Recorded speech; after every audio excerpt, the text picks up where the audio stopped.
There's a whole fleet of them. Look on the ASA. My gosh. They're all going against the wind. It was basically a cube with inside of a sphere where the points of the cube were touching outside of the sphere.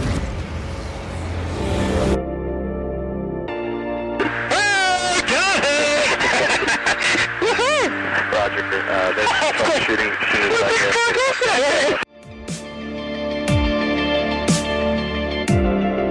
So this isn't anything that just is limited to the United States. It's a worldwide phenomenon.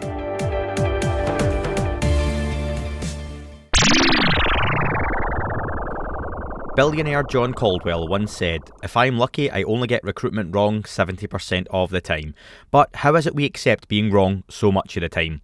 With the cost of finding the right match for both people and organisations so high, it's imperative that you choose the right team to help you on that path. Recruitrix is one of the fastest growing recruitment companies in the UK. With an expert team of dedicated, passionate, high experienced professionals, they are the perfect choice to make sure you get it right, first time, every time.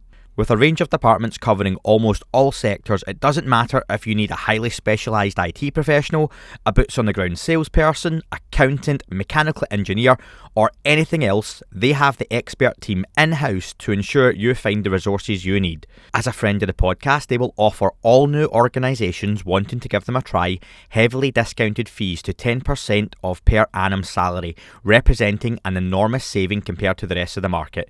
Just visit recruitrix.co.uk, that's recruitix.co.uk, leave your details, tell them the podcast sent you, and one of their expert team will be in touch. Hi everyone, and welcome back to That UFO podcast. I'm delighted to say joining me on the podcast for another visit is Head of the Galileo Project, Professor Avi Loeb. Well, Avi, welcome back to the podcast. Thanks for having me. Delighted. And listen, there's so much to talk about. We last spoke back in August 2021. At the time, you had secured the funding for the Galileo Project, and we were discussing what those plans are going to be. So much has happened since then. I've recently just read your blog from March, where you stated that the first telescope for the project would be built on the roof of the Harvard College Observatory. What's the planned timescale for this, and what can we expect from that telescope and piece of equipment once it's fully functional? Well, we ordered the instruments, and we are planning to start in the middle of May or so, once all of them arrive, to start putting them together, because in difference from past reports about the unidentified objects in the atmosphere, we want to be in full control over the instrumentation. So it will not be a camera in a jittery cockpit of a fighter jet. And we want to use the best equipment possible in the market right now. And it's different from military equipment, of course, because it doesn't need to survive in a battlefield, and it could be of much higher fidelity. So we ordered the instrumentation. We want to put it together within a month on the roof of the Harvard College Observatory, not because that site is particularly interesting. In fact, it's cloudy in Cambridge, Massachusetts often, but we just want to have it close to us so we can test the system. And it will include an infrared detector that is made of 8 cameras covering the entire sky in the infrared at all times. So we are basically taking a video of the sky, and the infrared offers the benefit that you can observe objects also at night, even when the sun is out. You don't need something to shine on the object. If it's warm, you can see it in the infrared. And during the daytime, of course, you have the sun shining on objects, and that makes it easier to detect. So we have also a visible light camera that has a fisheye lens that looks at the entire sky again. And in addition to those two, there will be a radio sensor that looks for reflected radio waves. There is a transmission from radio stations everywhere, and this is a passive system that looks for the reflection of radio waves from any object in the sky.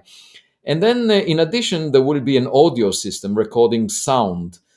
So we will get the full movie of the sky, both the video and the audio, in different colors. And then there will be a computer system that analyzes the data and looks for objects of interest. And of course, that's the heart of the of the project in the sense of uh, identifying the nature of the objects we see. And there are two categories that are not of great interest, but will probably describe most of the objects we see. One of them is natural objects, like a bird, a lightning in the atmosphere, a meteor, things that come naturally. And the second category is objects made by humans, a drone, an airplane, a satellite. And both of these categories are not of great interest to us. Of course, a drone manufactured by another country is of interest to the intelligence agencies, and a bird is of interest to a zoologist. But we don't really, we would like to recognize all of these, but what we want to see is whether there is anything else out there. And if we don't find anything else, so be it. We cleared up the fog. We identified whatever is out there. It's a fishing expedition, so we don't assume anything. We approach it agnostically. And science is about reproducible results. So if there is anything in the sky that is unusual, we should be able to find it. We don't need to wait for the government to declassify data. That's the whole spirit. Once this system works, and we hope that it will work by the end of the summer, then we will make copies of it and distribute them in different locations. And the number of copies depends on how much funding we have. So currently we have $2 million. We could afford about 5 to 10 copies. What we really need is hundreds of copies so that we get very good statistics of all the objects that might be out there based on the reports from the government. And for that, we need a funding level of $100 million. So my hope is that once we demonstrate that we know what we are talking about, we will get funding from wealthy individuals that are inspired by the goal of the project. So we should see. On Friday, for example, I'm participating in the concluding panel of Bitcoin 2022 in Miami, Florida, and there would be 15,000 people in the audience, some of which are very wealthy. And I hope they will be inspired. You never know. I've got my $10 of Bitcoin, so if that ever increases exponentially, then maybe I'll get investing as well. Listen, Avi, just as we've hit record, the US Space Command confirmed to the NASA directorship that an interstellar meteor discovered by a student of yours and yourself, Amir Siraj, I think I'm saying the name correctly, in 2019 is indeed of interstellar origin. The detection, I believe, happened in 2014, which predates Oumuamua by more than 3 years. So this object, this meteor, will now be recognised as the first interstellar object ever discovered. Can you tell us just a little bit about that? And then I do have a question on the back of that as well, as pertains to the equipment. Yeah, so this discovery is very exciting for a number of reasons. First of all, I was invited to an interview in March 2019 about a meteor that was recognized around that time, a few months earlier, that was quite powerful. And I read a little about it before the interview so that I'll be knowledgeable. And then while reading background on meteors, I realized, well, there is actually a catalog of meteors that the US government has data on. And so then I approached my student and I said, look, why don't you check this catalog and see if any of the velocities reported for these meteors measured by the US government indicate that any of these objects came from outside the solar system, because if they move very fast relative to Earth, they might have originated from far away. And so his name is Amir Siraj. He's an undergraduate at Harvard College. And so he went to the catalog and looked at the fastest object reported relative to Earth, and turned out that this object was on a head-on collision. The Earth moves in some direction, and this object came exactly from the opposite direction. So it's not necessarily unbound to the sun. It's probably bound to the sun. It didn't come from outside the source. So then he went to the second object in the list, and he found that this object actually had a speed of 40 kilometers per second outside the solar system. If you subtract off the motion of the Earth and then calculate its own motion, relative to the sun and go back in time, you realize that he actually was very fast even outside the solar system. So that was very exciting because it indicated that this object is interstellar. So we wrote a scientific paper about it saying, well, this object was discovered on January 8th, 2014 at 5 in the afternoon. And it's 3.75 years before Oumuamua. And it was found north of Manus Island off the coast of Papua New Guinea. And we describe the calculation and argue that it's the first interstellar object that was detected on Earth. And it was just missed. Even though it was in this catalog, nobody actually wrote a paper saying this is of interstellar origin. So we submitted the paper in 2019, March 2019, after my interview, and within a few days from that, and submitted it to the Astrophysical Journal, and then we got a referee report back saying, in that catalog of the government, there are no error bars. We don't trust the government.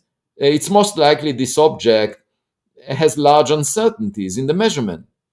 And I thought to myself, that makes no sense because the US government is after ballistic missiles, right? And they need to know whether they land on Boston or New York. They need very high precision. So if you're telling me that the aero budget should be huge at a level that would make this object bound to the sun, that means the government doesn't know what they're doing. They can't really predict what ballistic missiles are, which target they're moving towards. And I cannot believe that. That doesn't make sense. So we actually, at the time, I was chairing the board on physics and astronomy of the National Academies, and one of the members there was from Los Alamos, so behind the fence of national security. So I approached him and said, could you please give us assurance that the aero budget is indeed small, so that this object is definitely of interstellar origin? And he went back and discussed it.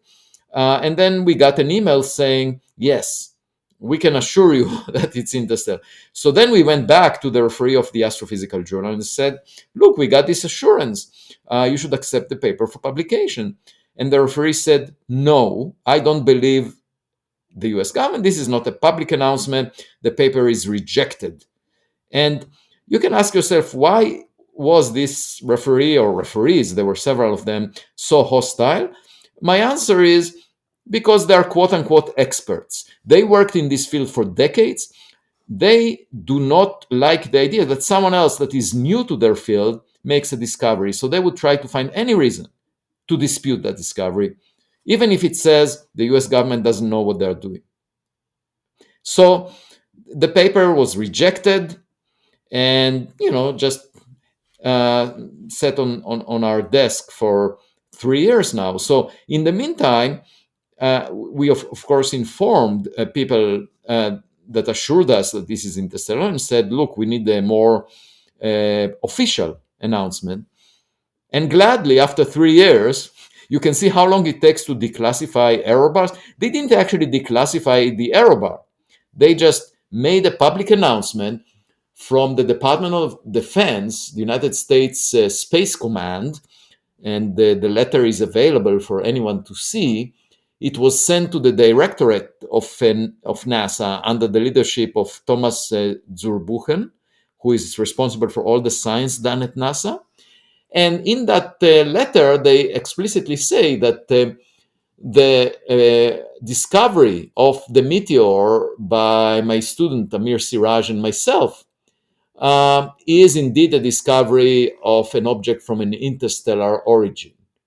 And they say that at the 99.999% confidence. 99.999%. So I ask you, why would the referee disbelieve the original report and the original email we had when the government is at the 99.999% confident? And obviously they would be, because they have to know what they're doing in terms of monitoring the motion of objects, in the sky, right? Yeah. So anyway, this is the bottom line. As of today, this letter was released, And now we know there was an interstellar object discovered before Oumuamua. Okay, that's point number one. The second point that it is significant is because this is a meteor. What that means is it collided with the Earth. Okay, so of course it burned in the atmosphere, and there was a fireball, and that's how it was detected from the fireball, from the heat, as a result of it rubbing against the air.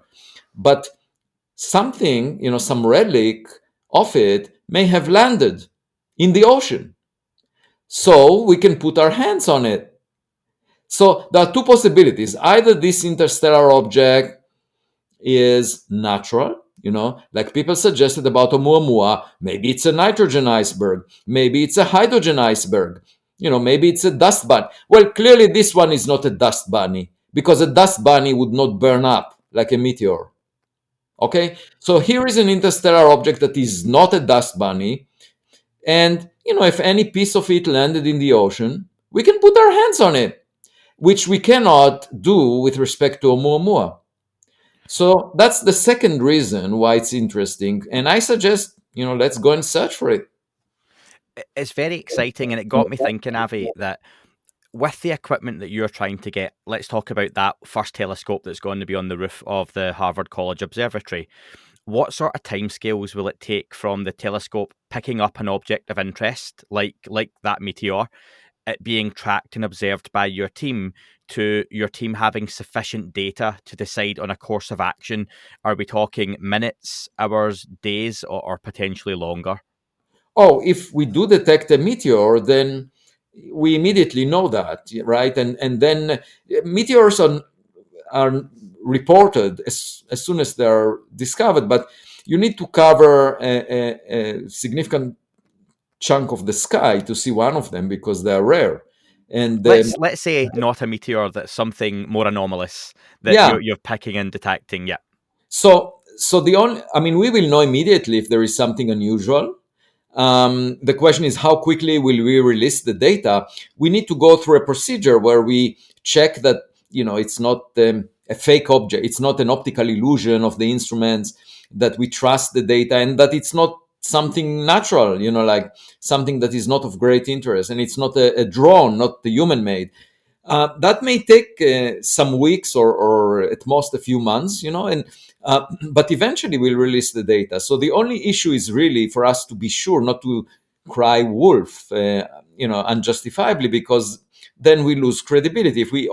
If we keep announcing things that are not real, then people will not believe us anymore. So we just need to be careful that what we are seeing is a real object, that it behaves in ways that cannot be described as natural objects or human-made objects.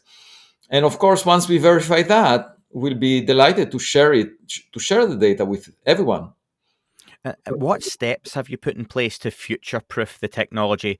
That obviously you're still to build your first telescope, but as our own technology advances, I presume there's going to be scope for you to upgrade equipment down the line. Do you have a succession plan of what you would look to upgrade first? Yeah, we have multiple phases that we are thinking about. And of course, funding is really important, because if we do get funded at least 10 times more than we have right now, then instead of using a 10 centimeter aperture for the telescope that barely resolves features of about half a meter on an object at a distance of 10 kilometers, we might be able to do much better with a half a meter telescope or a meter sized telescope. But that costs much more money. Like a meter size telescope costs $500,000. So right now we focus on telescopes that are of the order of the size of the palm of your hand, like of all the 10 centimeters. But if we had more funding, we would go for bigger ones and bigger apertures, and that would allow us to have better resolution, crispier images. And also, we could afford many more eyes looking at the sky, many more telescopes looking at the sky. So it's all a question of funding. Our estimate is that with $100 million, we should be able to do the job very well.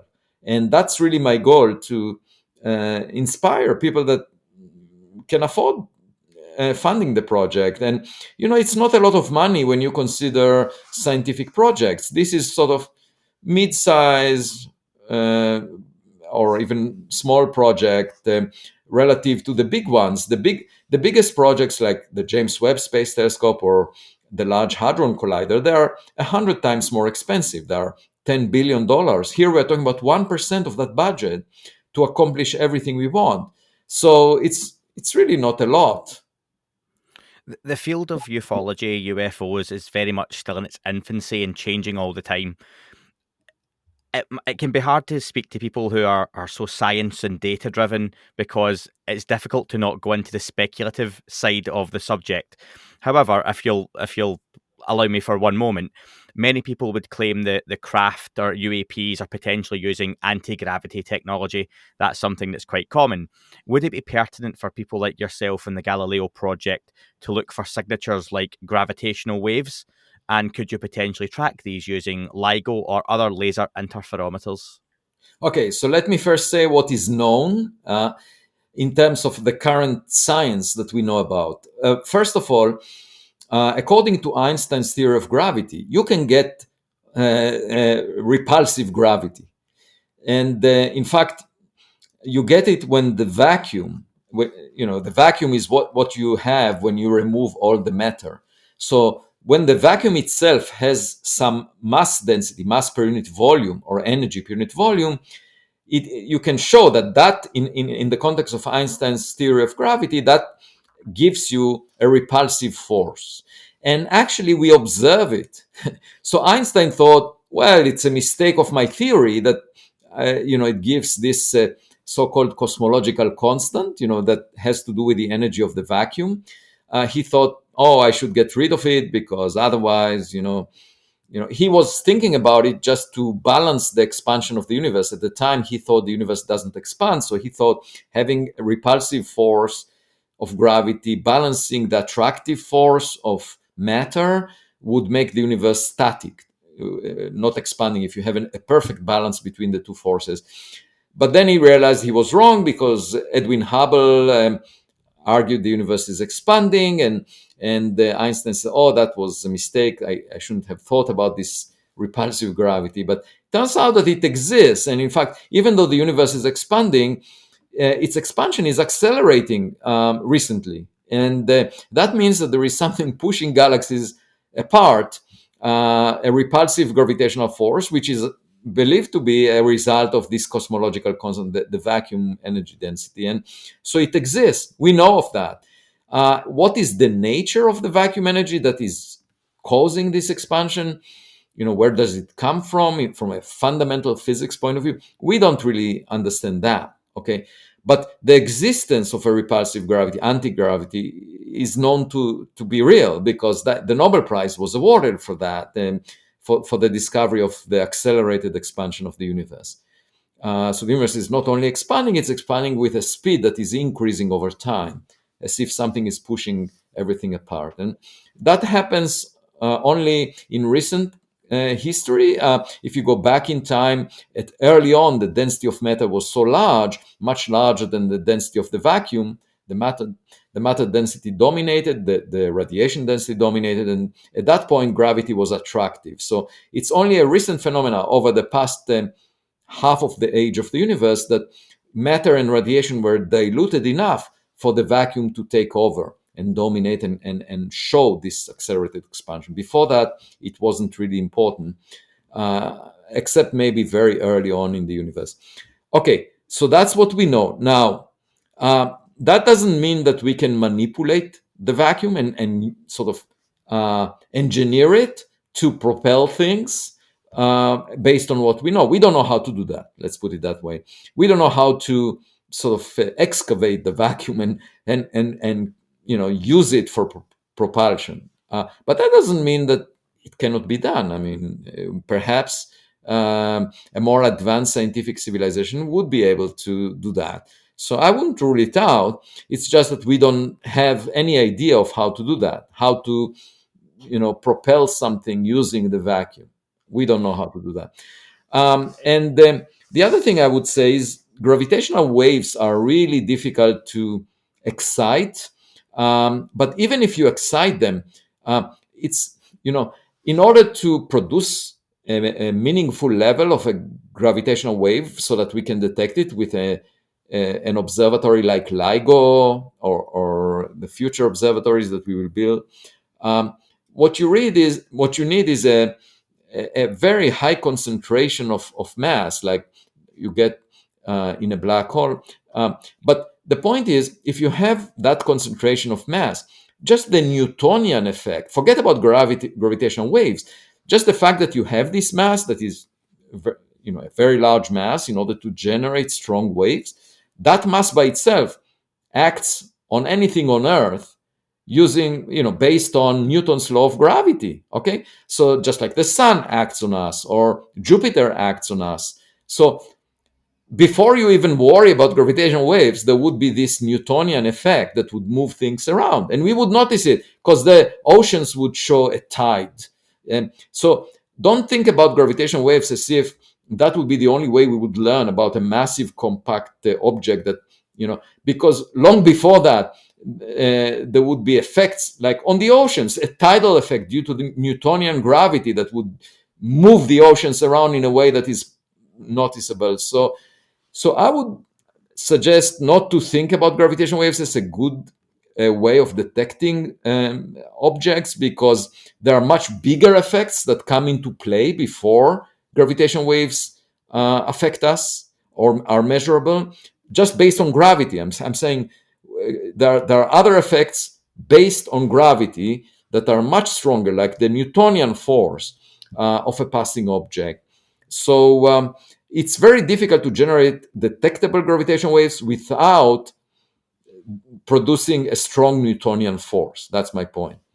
So I would argue, let's not think about gravitational waves as a good way to detect things. We can use Newtonian gravity to detect them much more easily.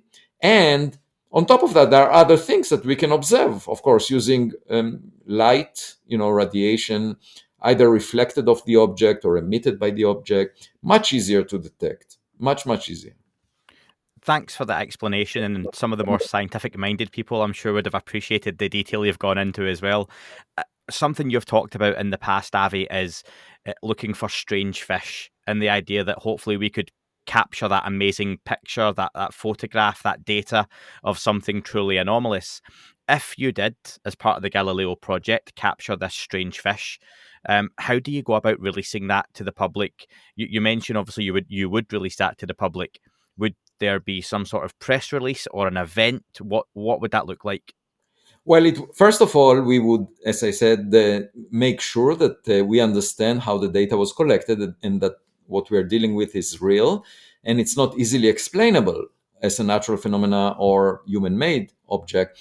And then, of course, we will write a scientific paper about it to be submitted to a scientific journal, peer-reviewed journal, and have a press release about it. And the data, I should say, at the end of all of this, the data will be made available to anyone. We will never hold the data to ourselves because, it's really trying to figure out what is going on in the vicinity of Earth, trying to figure out that knowledge which should be shared with all humans. It doesn't adhere to national borders. It's not a question of us, knowing something that nobody else knows. That's not really the issue. And the other thing I should say is, once we release the data and people can look at it, I don't feel, the need to convince people if the data is clear. If there is a high resolution image of an object that looks artificial, and yet it moves in ways that our technologies cannot reproduce, or we cannot imagine a natural way of making such an object. Like, for example, if it moves at a fraction of the speed of light or accelerates in very strange ways. If people want to argue with that, so let them argue with that. It's not a matter of a popularity contest on Twitter. Just for the same reason that it was not necessary for Galileo 4 centuries ago to convince the philosophers. They didn't believe him. They put him in house arrest. Today, they would have canceled him on social media. That was not really the issue. The issue is not whether they agree with him. The issue is whether he's right. And the evidence is the best way to demonstrate that you're right. It's not how many people agree with it. It's not politics, you see. And if you were to ask those philosophers to design a space mission to Mars, they would never get to their destination because they thought that Mars moves around the Earth. So they had the wrong idea. And reality is whatever it is. You know, the Earth continued to move around the sun, even though these philosophers disagreed with that. And the Galileo Project is called after Galileo for that reason, that we will base our statements on the evidence. And frankly, it's not a popularity contest. You mentioned Galileo and the house arrest, and philosophers, thought he was wrong about his observations. Do you think it's equally as important to be able to accept being wrong in this field? Because you mentioned Einstein himself, who once thought that the universe was static and wasn't expanding.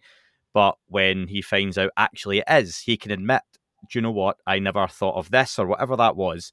And he can move on and help in the study. It still seems that so many mainstream physicists, scientists, astronomers, and others don't want to get involved in the conversation. I know in the UK we have Professor Brian Cox, who is somewhat of a celebrity, but is still quite outspoken on the subject and doesn't like entertaining the notion of aliens or extraterrestrials. Certain astronauts recently have also came out again. I think it was Chris Hadfield today was quoted again as saying, if you think there's aliens out there, you're a bit stupid, basically, which is a strange statement to make. So do you think it's important that people can accept that there could be something else out there and help move that conversation forward? Yeah, so I do think many of these statements are made because the people who make them think that they are popular and they want to be liked on Twitter and social media. Okay, so what that reflects is sort of the current trends in society. It's completely legitimate and acceptable to dismiss and ridicule this subject, and to say extraordinary claims require extraordinary evidence, which is a quote from Carl Sagan. But I disagree with that because I think that extraordinary evidence requires extraordinary funding. So, I call it the ostrich factor. If you decide not to search, if you decide not to look, you will not find anything, right? You will say, I don't have extraordinary evidence. At the same time, you will not look for that.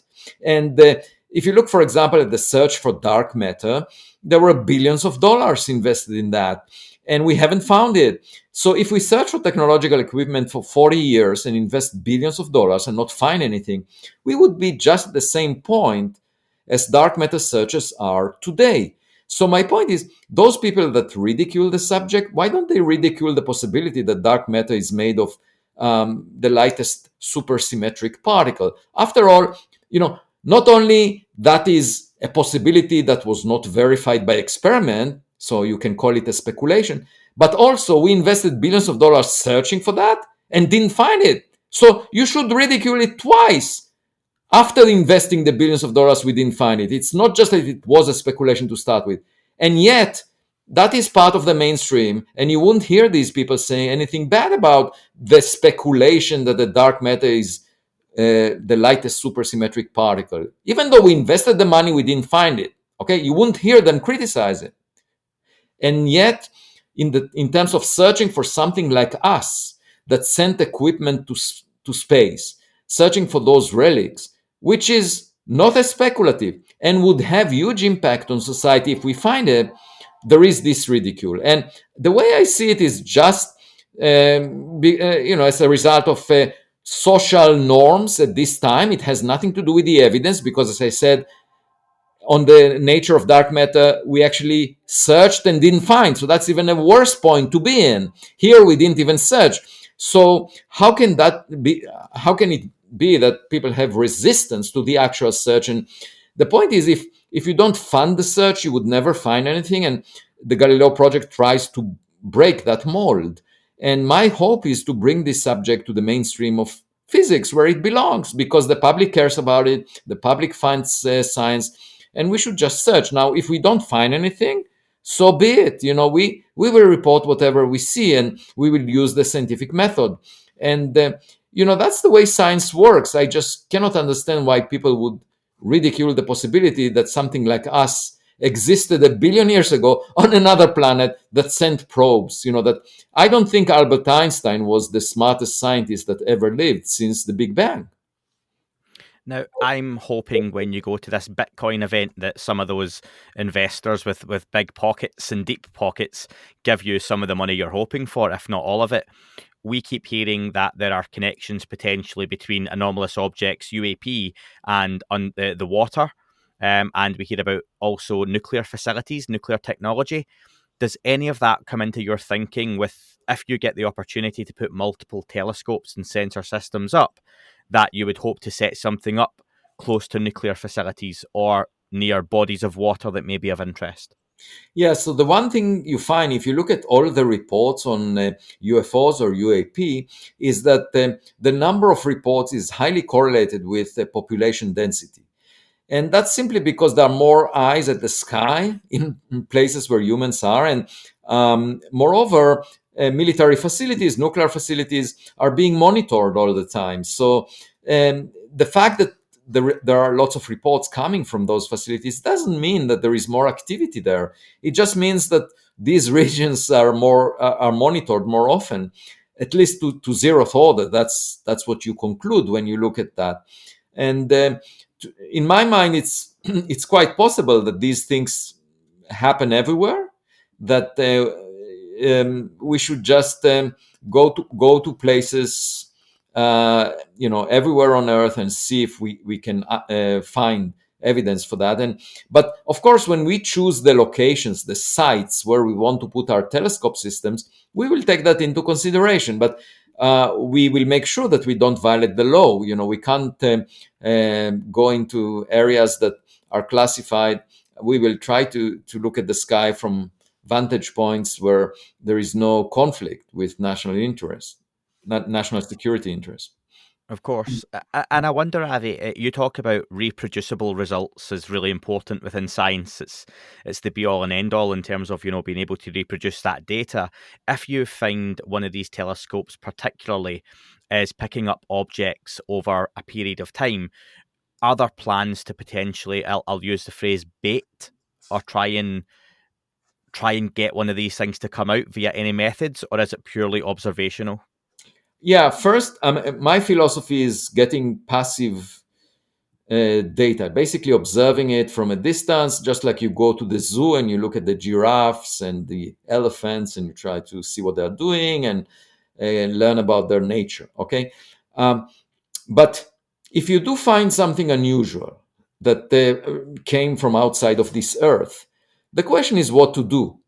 And that is a serious issue because in the past, most discussions were about a radio signal that comes from a star tens of thousands of light years away. So you have plenty of time to decide what to do about that information. But if you have a visitor in your backyard, you have to respond immediately. And currently, we don't have a protocol. There needs to be an organization that will represent humanity. The question is, who represents humanity? And that organization will need to decide how to engage with this object once we know what it does. But my recommendation is the first step is just monitor the object, see what kind of information it's seeking, assuming the object is active. There could be interstellar artifacts or interstellar relics that originate from technological civilizations that are just space trash. They just like Voyager in 1 billion years from now will not be functional.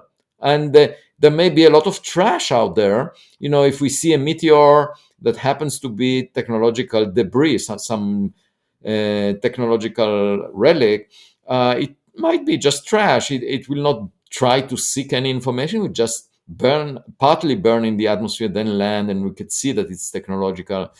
And the question is, which fraction of the things we see are space trash, that just happen to pass by, versus equipment that has a purpose that perhaps is represents artificial intelligence that is trying to learn something about Earth, and I think that's the first thing for us to figure out. And then if it does look for some information, we need to know what kind of information is it seeking? And only then we can start thinking about how to respond to it. And we should all remember the story from Greek mythology about the Trojan horse that was mischaracterized by the citizens of Troy. I want to ask you, Avi, you wrote an article back in March and you spent time with journalist Leslie Kane. She mentioned during the article that she loved the sound of rain, to which you replied, "It's even better when it snows. There is soft silence and then you open the door to a completely new reality." I would like to ask you, is it snowing yet, or are we starting to open that door to that new reality? It's quite possible that it's snowing and we just didn't open the door yet. And what the Galileo Project is trying to do is look through the open door and see what is out there. And my point is, the signs of something else may be silent, may be very they may not be obvious to us, and that's why, if they were obvious, then we would know about it a long time ago. Just like we know about birds, we've been seeing birds and we know about them. They're part of our life. Trees, we know about them. But obviously, if we don't put any effort, we will not find those things that are a little more subtle, that are not easy to detect. And when Enrico Fermi asked, "Where is everybody?" The point is, if it was obvious, he wouldn't need to ask it, but then, it would have been part of our culture to say, "Oh, there are all these visitors coming to us all the time." The fact that we don't have it in our culture means that it's not something that comes to us without an effort on our behalf. Just like learning about the universe, we need to use telescopes, and that costs money. That you need to put an effort, and it sort of makes sense because space is huge. The size of the universe is 10 to the power 19 bigger than the size of the Earth. Okay, so we are sitting here on Earth and asking, where is everybody? That's a tiny bit of the space out there, and why would we be so important that it will be obvious to us that there is something going on? And then the other thing is the time axis. The universe existed for 13.8 billion years. Where I'm talking billions of years, and recorded human history is only 10,000 years old. So that's a millionth of the age of the universe, and we don't know what happened before. We just have such a short glimpse of what we know about that I would argue, let's be modest and let's really look around before we make any statements. Avi, I got sent a lot of listener questions, which we won't have time for today, but I'd love to get you back on soon. I'd like to finish with this one, though, from Bartholomew. Based on the collective experience of you, Avi, and the advisory board for the Galileo Project, what is your current level of confidence that a truly scientifically anomalous object will be identified and documented inside the Earth's atmosphere or in the near-Earth region? Well, I was particularly moved by the poem by Frost, Robert Frost, that talked about taking the road not taken, when two paths diverged in the woods. And according to him, taking the road not taken made all the difference for him. For me, it offers the scientific advantage that you might find low-hanging fruit because nobody took that path. So I'm actually optimistic that we will learn something new in the coming years, as long as we dare to look through our telescopes. You see, as long as we don't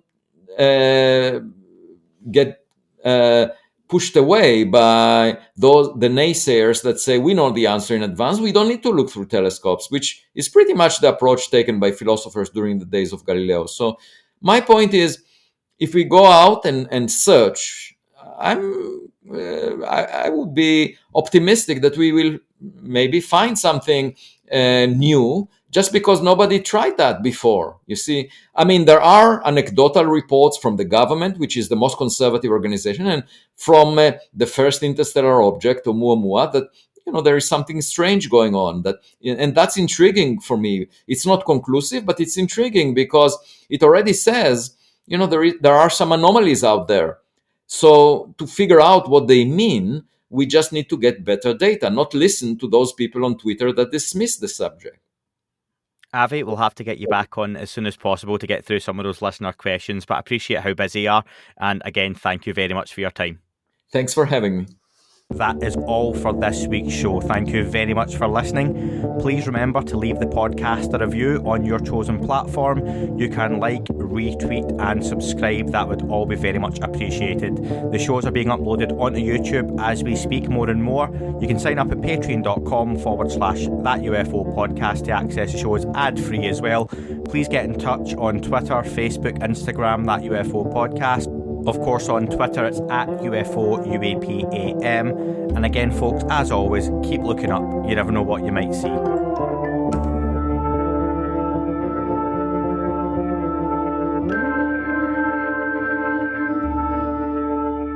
wasn't a tic-tac and not quite a saucer, more like a hubcap designed by Chaucer, a little baroque and quite steampunk, like Alice was playing bass for the Parliament of Folk. The little fucker hovered right outside of my window, and when I shoved out the screen, he made it an issue. I don't think he expected me to see his ass, but I'd had some champagne and smoked a little grass.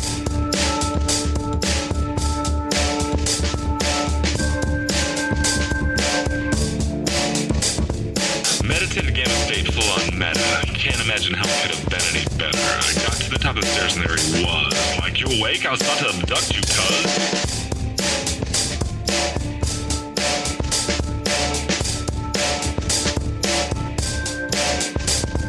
I jumped back and nearly kissed myself, and I climbed out the window after the elf, and I woke up in my bed and there was something on my head and everything was weird and everything was red. And I called out to my boys, they thought this was noise, they thought it was a dream, and they thought it was my toys, they thought it was my problems, and they think I should seek therapy, and I don't know what to do because it doesn't really scare me.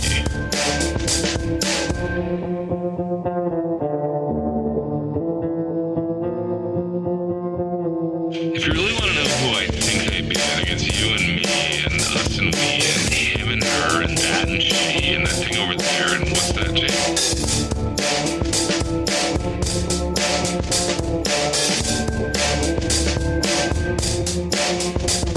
But if we're being serious, open your mind, consider your heart, consider time, consider your space, consider your lies, consider your life, consider your eyes.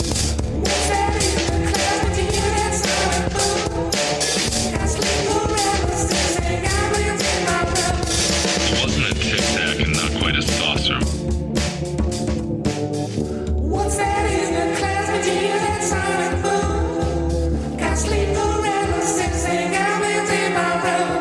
It wasn't a tic-tac and not quite a saucer.